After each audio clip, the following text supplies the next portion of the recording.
P T I کا workers convention ہوا مردان کے اندر، جس میں جناب پاک فوج زندہ باد کے نعرے لگ گئے۔ یہ بات ہے گزشتہ کل کی۔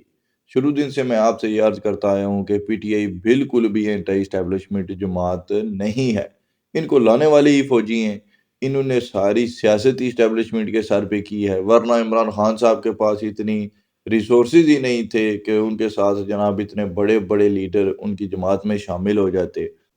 ان کی اتنی ویلیو کبھی تھی نہیں کہ یہ جناب وزیر اعظم کی کرسی تک پہنچ سکتے۔ ان کو 2018 میں بھی جس طرح سے اسٹیبلشمنٹ نے جتوایا تھا، وہ بات بھی کسی سے بھولی ہوئی نہیں ہے۔ تب جناب کیا کیا نہیں کیا گیا،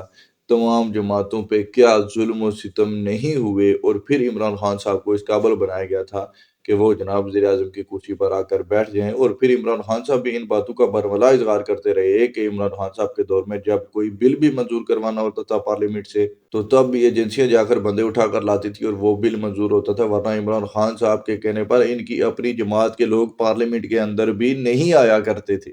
یہ حالت تھی جناب پی ٹی آئی کی اپنے دور میں۔ اس کے بعد یہ جو ہم نے اچانک انقلاب دیکھنا شروع کر دیا تھا، اور جناب ادھر نعرے لگ گئے تھے جی حقیقی آزادی، اور باجوہ نے رجیم چینج کر دی، اور یہ تمام باتیں یہ فیض حمید صاحب کے ٹرانسفر سے شروع ہوئے تھے یہ سارے معاملات۔ اور فیض حمید صاحب اور باجوہ صاحب کی یاری دوستی سنگت جو ہے وہ بہت پرانی تھی ان کے کیریئر میں۔ اس کی تفصیلات بھی کبھی آنے والے ویلوگز میں ضرور شیئر کریں گے، لیکن ابھی جو ٹاپک ہے اس پر رہتے ہوئے میں یہ آپ کو بتاتا چل دوں کہ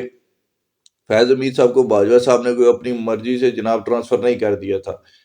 پی ٹی آئی کی جنگ اینٹی اسٹیبلشمنٹ کبھی بھی نہیں تھی، انٹرا اسٹیبلشمنٹ یہ جنگ تھی۔ اس بات کا بھی میں بہت بار ذکر کرتا ہوں اپنے ویلوگز میں۔ تو بات وہ ہے کہ فیض حمید صاحب کی جو پالیسیاں تھی، انہوں نے افغانستان میں جو کچھ کیا، وہاں سے ہمیں کیا سلا ہے ملا ہے، اور ابھی تک وہ ہم کیسے بھگت رہے ہیں۔ طالبان کی جو حکومت ہے، پرانے طالبان کو سائڈ پر رکھ دیجئے، ملا عمر کے دور کو بھول جائیے۔ یہ جو نئے طالبان ہیں جو اس وقت افغانستان کے اندر حکومت موجود ہے طالبان کی،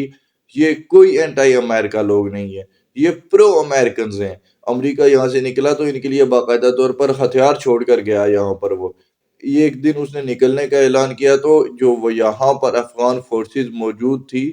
انہوں نے جناب آگے سے مذمت تک نہیں کی طالبانوں کے آگے، ہتھیار ڈال دیے، اور اس کے بعد کوئی بھی ان کو سزائیں نہیں ہوئی۔ نہ طالبانوں نے اس آرمی کو پکڑ دکڑ میں کہیں پر ہم نے دیکھا، نہ انہیں جیلیں ہوئی، نہ ان کو کوئی سزائیں دی گئی۔ جس نظام کے خلاف طالبان سالوں تک لڑتے رہے، یکدم سے ان کی اتنی جناب ان کے ساتھ انڈرسٹینڈنگ ہو گئی کہ انہوں نے جناب بالکل کچھ کیا ہی نہیں، ان کو کچھ بولا ہی نہیں، اور سب کے لیے عام معافی کا اعلان کر دیا گیا۔ اتنا ہی کوئی آسان تھا کہ آپ 10-15 سال تک ایک قوت کے خلاف کوریلا جنگ لڑے، اور اس کے بعد آپ اقتدار حاصل کرے، اور سب کو پھر اتنی آسانی سے جانے دیا جائے۔ امریکنز کو بھی بہت جناب آسانی کے ساتھ ملک چھوڑنے کی اجازت دی گئی۔ تو بات یہ ہے کہ یہ جو حکومت ہے موجودہ طالبان کی، یہ پرو امریکن ہے۔ امریکہ نے ان کے فنڈز بھی دے دیے، باقی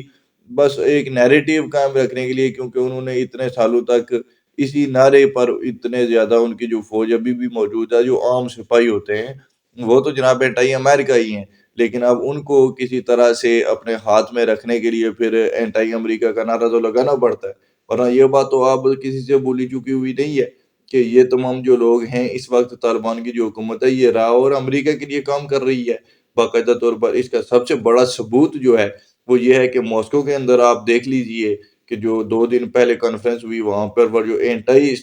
طالبان جو گروپ ہے، ان تمام لوگوں نے رشیا کے شہر ماسکو کے اندر بیٹھ کر پریس کانفرنس کی ہے۔ تو اگر رشیا کسی کو سپورٹ کر رہا ہے اور رشیا کے اندر بیٹھ کر کوئی طالبان کے خلاف بات کر رہا ہے، تو اس کا مطلب بڑا ہی واضح ہے اور سیدھا سیدھا ہے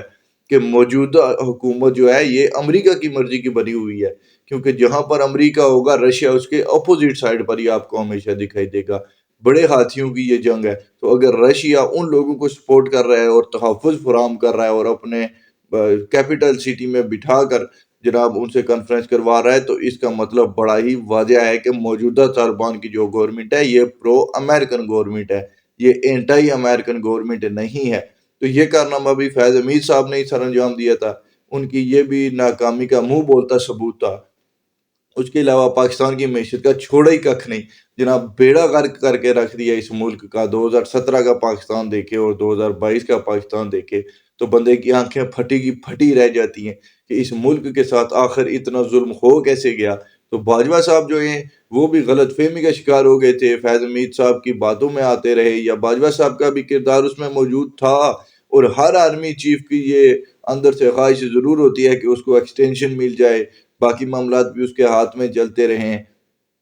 لیکن وہ جس طرح سے جنرل پاشا صاحب نے ایک بار اس بات کا انکشاف کر دیا تھا کہ جناب جب 2014 کے درے ہوئے تو اس وقت جو آرمی چیف تھے رئیس شریف صاحب، انہوں نے جناب نواز شریف صاحب نے جب جا کر ان کو ایک آڈیو دی جو کہ آئی بی نے ریکارڈ کی تھی کہ D G I S I کا اس میں جناب پورا ہاتھ ہے وہ دھرنے کروانے کے اندر، تو راحیل شریف صاحب نے ان کو قربانی کا بکرا بنا دیا اور خود جناب بچ گئے، اور ان کو پھر اس کی سزا ملی اور ان کی ترقی بھی نہیں ہوئی، وہ ریٹائر بھی ہو گئے۔ تو پاشا صاحب آج بھی اس چیز کا گلہ کرتے ہیں۔ تو سیم اسی طرح سے اسی طریقے سے جب باجوہ صاحب کی حکمت عملی بھی ناکام ہو گئی اور جو اسٹیبلشمنٹ کے اندر بھی لوگ موجود تھے انہوں نے بھی آوازیں اٹھانا شروع کر دی کہ آپ نے اس ملک کے ساتھ کیا ظلم کیا ہے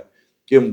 جو گزشتہ حکومتیں آپ نے گرائی اور جو کچھ آپ کرتے رہے اس کا خمیازہ اب یہ بھگتنا پڑ رہا ہے کہ ہمارا ملک ہی خدا نخواستہ ڈیفالٹ ہونے کی نہج تک پہنچ چکا ہے، اور ملک کے اندر ریاست کے اندر ایک ریاست بنائی جا چکی ہے، اور ادھر سے ہم طالبان کو بتے دیتے پھرتے ہیں خیبر پختونخوا کے اندر۔ تو پاک فوج کی پھر کیا حیثیت بچ گئی ہے واپس؟ تو جب ایسی آوازیں اٹھنا شروع ہوئی اور باجوہ صاحب ان آوازوں کو پھر فراموش نہیں کر پا رہے تھے، اس لیے مجبوری میں آ کر باجوہ صاحب نے جناب یہ حکمت عملی اختیار کی کہ فیض حمید صاحب کو بلی کا بکرا بنا دیا اور اپنے اوپر سے کچھ نہ کچھ بوجھ اتار پھینکا۔ تو بات یہ ہے کہ وہ تمام پالیسیاں جو ناکام ہو گئی تھی اس کے بعد جناب پھر یہ تمام تبدیلی آئی تھی جو ہم نے دیکھی ہے۔ تو پی ٹی آئی جو ہے وہ فیض حمید صاحب کی جنگ لڑ رہی تھی۔ فیض حمید صاحب کے جانے کے بعد بھی جو ان کا گروپ تھا وہ کافی مضبوط تھا ادارے کے اندر۔ ہمیشہ میں یہ عرض کرتا رہا ہوں کہ اداروں میں پی ٹی آئی کے لوگ ابھی بھی موجود ہیں، اور اب جو ریسنٹ ٹرانسفرز ہوئے ہیں تو آپ دیکھیں کہ وہ شخصیت جس کو 2030 کا آرمی چیف بنانے کا پلان کیا گیا تھا اور عمران خان صاحب صدر بننے والے تھے اس ملک کے، ان کے حکمت عملی کے مطابق اس شخص کا ٹرانسفر کسی ایسی جگہ پر ہوا ہے کہ بالکل گٹھے لائن لگا دیا گیا ہے جی، کور کمانڈر ہوا کرتے تھے کبھی صاحب، اور اب کیا یہ اہمیت رہ گئی ہے؟ وَتُعِزُّ مَن تَشَاءُ وَتُذِلُّ مَن تَشَاءُ۔ تو وہ بات ہے کہ اب ادارے کا جو نئی جو اسٹیبلشمنٹ ہے، یہ پچھلے ڈی جی آئی صاحب کو بھی اسی لیے ہی 1 سال کی توسیع دی گئی تھی کیونکہ بہت سارے افسران ابھی بھی اس گروپ کے موجود تھے، لیکن بات یہ ہے کہ وہ اپنی ماضی کی پالیسیوں کی وجہ سے اس قدر ناکام ہو چکے تھے کہ اب وہ کھل کر کوئی آواز نہیں اٹھا سکتے تھے، کھل کر عمران خان صاحب کے ساتھ کوئی کھڑا نہیں ہو سکتا تھا۔ 9 مئی کی بغاوت تک کروا لی گئی لیکن وہ بھی ناکام ہو گئی جو کہ سو کولڈ انقلاب ہونے والا تھا۔ تو بہت ساری مجبوریاں تھی، اب وہ سب بھی جب ختم ہو گیا تو اب دیکھیے کہ جب پی ٹی آئی کو اس بات کا احساس بخوبی ہو چکا ہے کہ اب جناب ان کا کوئی چارہ نہیں چلنے والا، اسٹیبلشمنٹ کے اندر بھی ان کے لوگ بہت تیزی سے اپنے عہدوں سے ہٹائے جا رہے ہیں، یا اپنی جس وہ پوزیشن پر تھے کہ وہ ان کے لیے کچھ ہیلپ آؤٹ کر پائیں ان کو، وہ تمام معاملات بھی جو ہیں وہ تقریباً ختم ہوتے جا رہے ہیں۔ تو آپ یہ دیکھیے کہ ان کے کتنے لوگ جیل کے اندر ہیں، اور عمران خان صاحب جناب نیوٹرل تو جانور ہوتا ہے، اور جناب ڈرٹی ہیری اور فلانے اور ٹمکانے بڑی بڑی جناب ادھر یہ بدتمیز قسم کی باتیں، بدتمیز لہجہ ان کا، اور کیا کیا جناب یہ کہا کرتے تھے منظر عام پر آ کر، اور اب وہی عمران خان صاحب کی جماعت پی ٹی آئی مردان جیسے علاقے کے اندر اپنے ورکر کنونشن میں پاکستان زندہ آباد کے نعرے لگاتی پھرتی ہے، پاک فوج زندہ آباد کے نعرے لگاتی پھرتی ہے۔ تو یہاں تک ان کی اتنی کوئی ٹوٹل ہے ان کی ہمت، اتنا ایک انقلاب ہے، اتنی کی حقیقی آزادی اور غلامی نامنظور، یہی کچھ تھا۔ میں پہلے دن سے ہی عرض کرتا رہا آپ کو کہ بالکل جی یہ اینٹی اسٹیبلشمنٹ جماعت نہیں ہے، آج بھی مطالبہ ایک ہی ہے کہ ہم کو پھر سے گود میں لیجئے اور اقتدار پر بٹھا دیجئے، وزیر اعظم کی کرسی پر عمران خان صاحب کو بٹھا دیں۔ اب وہ دل سے جنگ یہی تھی کہ او جی عاصم منیر مجھ سے بات نہیں کرتا، او جی فلانا مجھ سے بات نہیں کرتا، فوج کا سپاہی بھی ہم سے اب رابطے میں نہیں رہتا، یہی کچھ گلے تھے ان کو۔ لیکن انہوں نے سوچا کہ یہ تھوڑی مزاحمت کی سیاست کریں گے تو شاید یہ بھی نواز شریف صاحب کی طرح کچھ گین کر لیں، لیکن نواز شریف صاحب ان کی حد تک پاکستان فوج کے خلاف نہیں گئے تھے، انہوں نے سزائیں بھگتی، سالوں تک جیلیں بھگتی، لیکن بغاوتیں نہیں کی، سرکاری املاک پہ حملے نہیں کیے، جی ایچ کیو پہ حملہ آور نہیں ہوئے، یہ نہیں کہا کہ فلاں کو آرمی چیف لگا دو اور فلاں کو نہیں لگانا۔ تو بہت سارا ڈیفرنس ہوتا ہے حکمت عملی میں بھی۔ عمران خان صاحب نے اپنی پوری سیاست میں نواز شریف کی سیاست کو کاپی کرنے کی بھرپور کوشش کی ہے، لیکن ہمیشہ ناکامی کا سامنا کرنا پڑا ہے، کیونکہ ہر انسان کی اپنی شخصیت ہوتی ہے اور اسے اپنی حکمت عملی اختیار کرنی چاہیے، ورنہ حساب وہی ہوتا ہے کہ کوا چلا ہنس کی چال، اپنی چال بھی بھول گیا۔ اب تک کے لیے اتنا ہی تھا، سبسکرائب ضرور کیجیے گا، ملتے ہیں اگلی ویڈیو میں۔ اپنا بہت سارا خیال رکھیے، اللہ حافظ و ناصر۔